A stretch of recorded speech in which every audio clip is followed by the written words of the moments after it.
ఏంటి పద్మ, రాత్రి నువ్వు నాకు ఇష్టమైన వంకాయ కూర చేసావా? ఎస్. అది నాకు పెడితే నేను ఒక ముద్ద తిని, ఏంటి ఇంత దరిద్రంగా చేసావు ఈ కూరని నీ చెంప చెల్లుమని పిచ్చానా? ఓహో, అలాంటి పీడకల వచ్చిందా నీకు?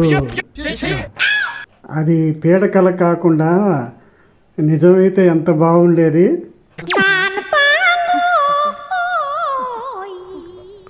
రాత్రిపూట నిద్రలో కలలు రాకుండా ఉండాలంటే ఏం చేయాలో తెలుసా? రాత్రిపూట నిద్రపోకుండా ఉంటే సరిపోతుంది.